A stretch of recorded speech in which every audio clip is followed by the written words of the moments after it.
10-minute drill. This is a big one. Is brought to you by Lloyd's Construction and Consulting, providing first-class construction services on 1010XL. Let's go, let's go, let's go. Hit it. All right. Sports concepts and rationalizations coming your way. We call it the 10-minute drill. We do it each and every day. Mine is Tuesday. Beef, what are we handing out today at the end of the drill? At the end of the 10-minute drill, stay tuned, Googans. We're giving you a chance to go see the wonderful Jacksonville Jumbo Shrimp in action down at 121 Financial Ballpark. Just Beautiful. 3 home series remaining. First one starts next Tuesday. Yeah, I talked about this in downtime, but that Mac Jones was terrific in practice yesterday. He's been good. Teammates are raving about it. Yeah, It has just, that feel. You feel it coming. You feel it coming like forget the Brady stuff because Right. I mean, But he looks ready. Me being a little bit overboard, or a lot overboard, but he looks like he's ready to be an NFL starting quarterback. And he's commanding the team, just like he just stepped in at Alabama. Listen, that's a lot of pressure. Yeah. You could argue as much or more pressure stepping in for Tua at Bama when he did than going to his first NFL camp. Yeah. So I'll be rave reviews though, and it just feels like Cam's going to the bench. If Drew Bledsoe can stay on the bench, then Cam can go to the bench. Yeah, I kind of get that feeling as well. I think Mac Jones will be the guy, and Cam will. I don't know what will happen with him. Listen, Cam's had a great career, beaten up a bit, MVP, but how old do you think Cam is? 35, 32? 30. Still young. I was going to say 2. Still young. He's just, he doesn't look good. Just not a fluid thrower of the ball. Never has been, though. Yeah. He went 8 of 9 in the preseason game. He looked fine, but. Yeah. I know he did. Yeah, you're right. But it's still, you don't feel like it wasn't 8 of 9 for 60 yards. It's 8 of 9 for 100 and some yards. Yeah, you don't feel like touchdown. it'll stand up to me. No, I mean, it just feels like it's kind of lasering him in there, and he had a good night throwing the ball. But it just feels Mac like Jones Mac starting Jones quarterback is more what first Sunday opener. Yes or no? Who do they play? Is it the Dolphins? They play the Dolphins. Yeah. I'd say no. Yeah. But I don't think it'll be long. October 1st, Mac Jones. You know me, I'm a big October 1st. October guy. That's when those guys move in. I think so. I think for the Niners, it's all about wins and losses. I mean, Jimmy G's going to start. Don't you agree? Yeah, I think the plan would be for him to play all year. He'd really have to take. But I think if he gets hurt. Yeah, well, he'd have to get hurt. Listen, in fairness to Jimmy G, if he is not hurt, he is he's fine at quarterback. He's not a bad quarterback. He's injury prone. I mean, the one year he played, they went to the Super Bowl. I know, but it's like, I don't know. It's like, I don't know if the Super Bowl had an effect on him, but he just hasn't, doesn't seem like it's just 1 year since then, one COVID season since the Super Bowl. Yeah.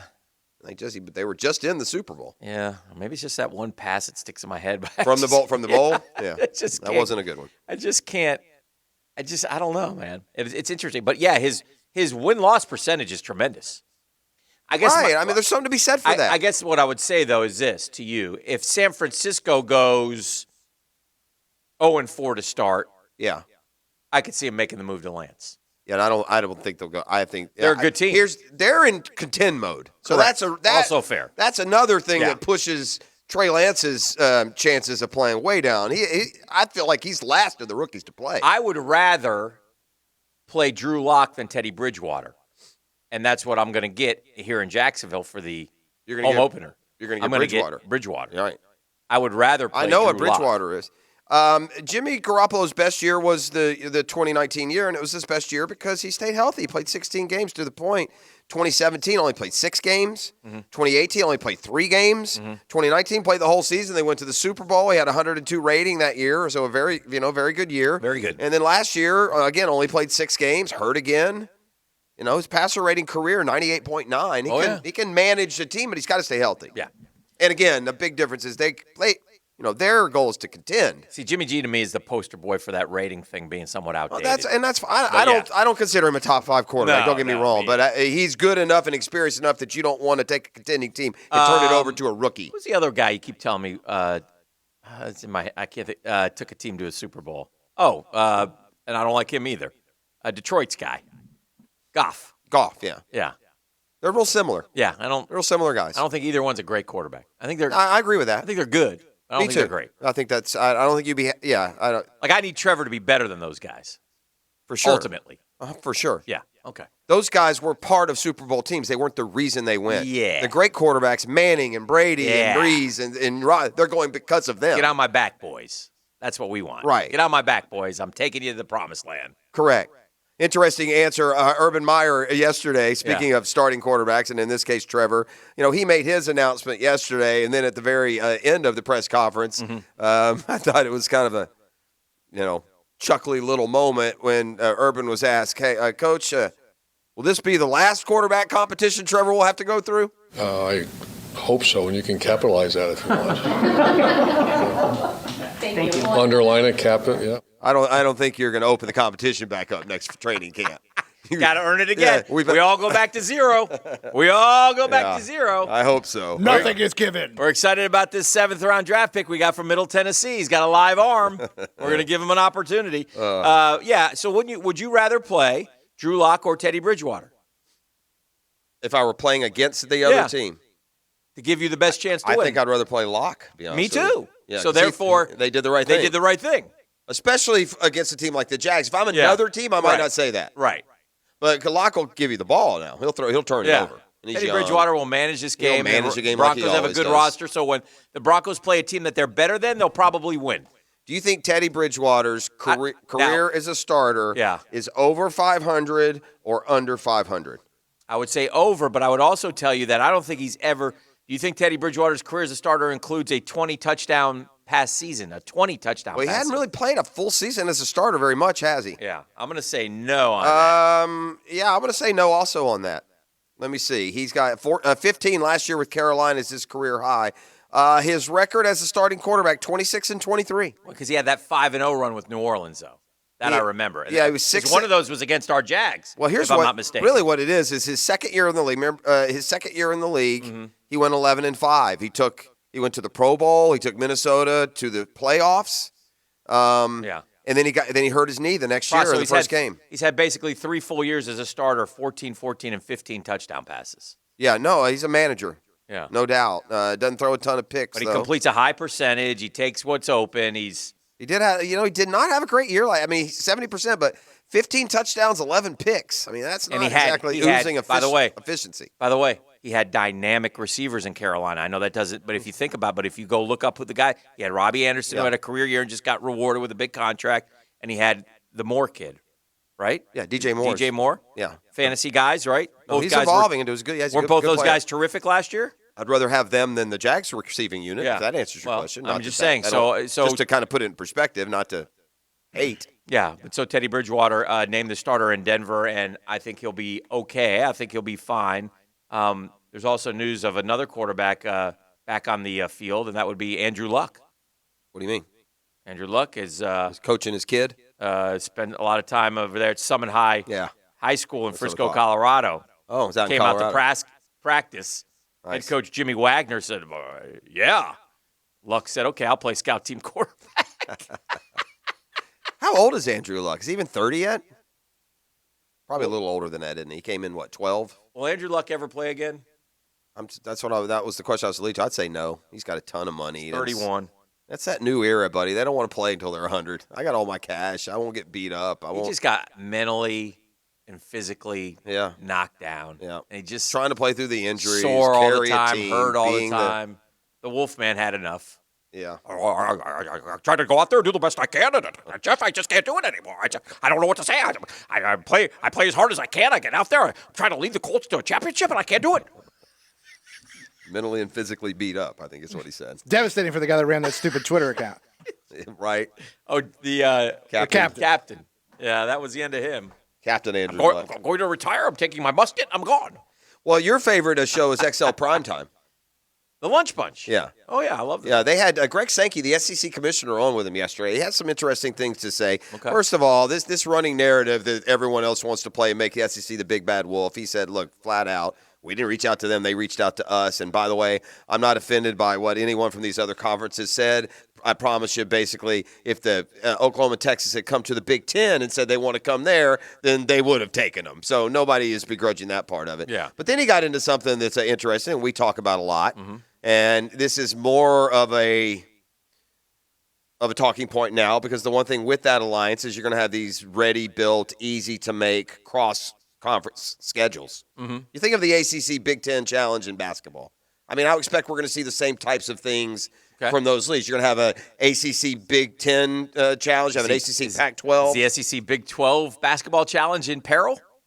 Well, we're going to have to find a new and the other ones are going to shut the SEC out, aren't they? With the SEC Mountain West basketball challenge. Here's Greg Sankey on what the conference can do when it comes to scheduling to combat any effects of the alliance. We need to rotate teams through our campuses with greater frequency. The once in 12-year games, right, for crossover opponents.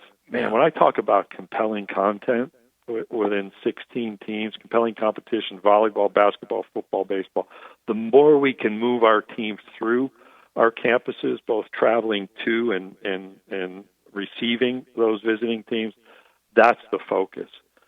Is that a specific set of games right now? No, we're going to look at the alternatives, and we're engaged actively in that work right now. But the challenge has been let's look at the big picture and figure out how to meet that objective. Well, the pool of teams now is so deep and talented with Oklahoma. I mean, you have years, Dan, where I bet you I can go back and I can find an AP poll sometime in the last 10 years where if you add Oklahoma and Texas to the SEC mix, 8 or 9 of the 10 would be the new look SEC. I bet you I can find you a poll that has LSU, Alabama, Florida, Texas A&M, Texas, Oklahoma, Auburn, LSU, Georgia, Florida. I mean, there's going to be some years where with those two coming in, and it's how hard is it going to be to win the SEC? Well, I think what Sankey, the thing I took from that is they're going to obviously make some serious changes in the scheduling because like what Mullen was talking about. Yeah, back because Alabama shouldn't come to Florida. This 12 year, years, and then 12 years from now, and then 12 more years. Correct. They should cycle through a little bit quicker, even if it's every 6 years or whatever. The big question to me as we move forward and go toward the playoff is what's going to happen of the championship games.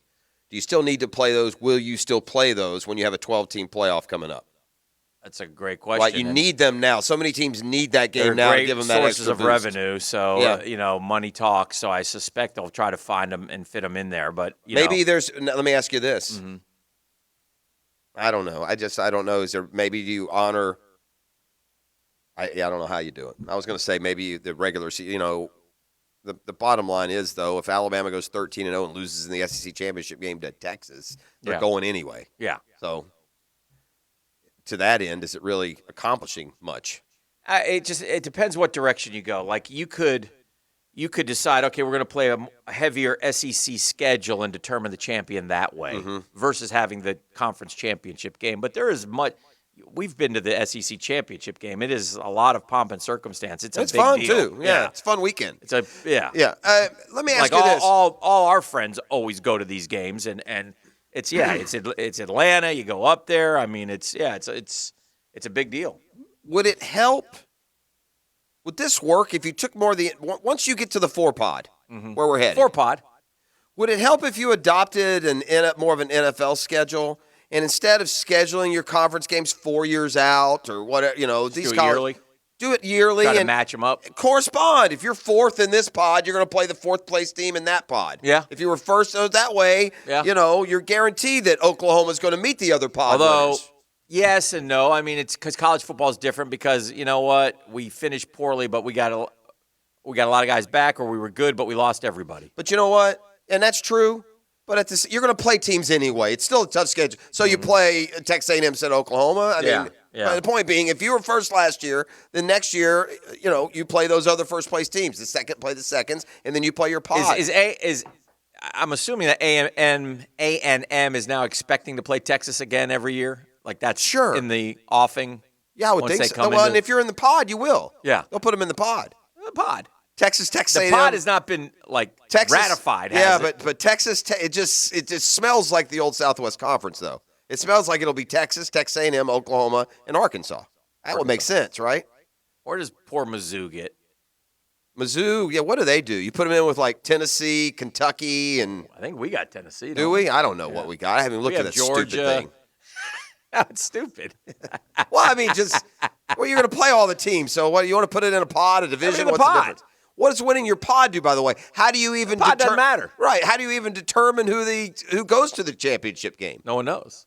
No one knows. It'll be a mystery. Rock, paper, scissors. Hunger Games. Yeah, flip the coin. Sure. Just like they do in Texas, Friday Night Lights. As you know, we like to have a coin flip. It's a very odd thing. We're going to show it on live television. Coach Mullen, you have the honors, heads or tails. Hey, tails never fails. By the way, the Road Scout is finally Hit one? no. Missed one? This isn't like even a road. This is by the way, I rescind that. You're not the Road Scout.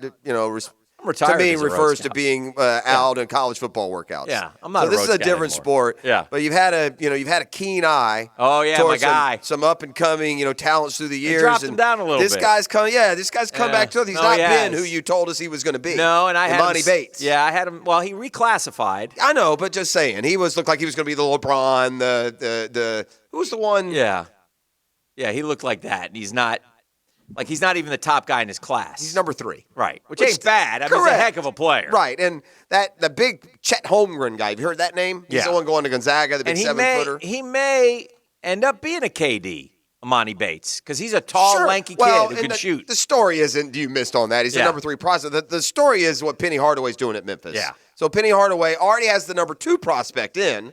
Now he adds Imani Bates to him. He has 3 transfers coming in that are pretty good players. He has 2 returning starters, and he has 2 other top 100 picks besides these 2, and another 4-star. And by the way, they won the NIT. Two words. Fed X. I'm serious. That's what they have in Memphis. Oh, you're talking about for an NIL. I thought you meant for the money, but now it doesn't No, you matter. can pay 'em You know what? whatever. You would think, based on how FedEx backs Memphis. I wonder if college basketball will follow suit and they'll have more luck on the endorsement, in the endorsement world than other sports, because in basketball you see their face, right? I mean, it's the NBA that's the most followed, the most endorsed. Their stars make the most money combined, I bet. Yeah. I mean, you think through the years, there's no Air Manning. Yeah. There's Air Jordan, right? I mean, LeBron James is probably the most recognizable athlete in the world. So point being, does that trickle down to college?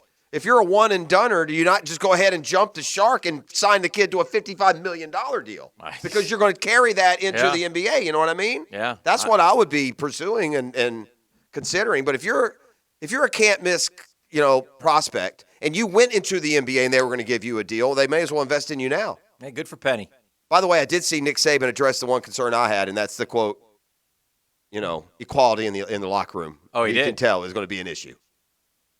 I think as moving forward, that becomes a distraction at the very least at some point. All right, we got some injury angles that we need to cover. We got the best in the business coming up, Doc Kevin Murphy. So we'll go inside the injury report on Travis Etienne and others. Meanwhile, Dan, Yes, sir. tell them what they won. Well, Beef will tell them what they win, but I'll tell you, if you're caller number 2 at 641-1010 right now, you are the winner of... Caller number 2 will get not 2, but 4 vouchers for Jumbo Shrimp tickets to an upcoming home game. Just 3 series left for the Shrimp at home. First one starts next Tuesday, August 31. So caller number 2 right now at 641-1010. Going to take home 4 tickets to a Jumbo Shrimp game.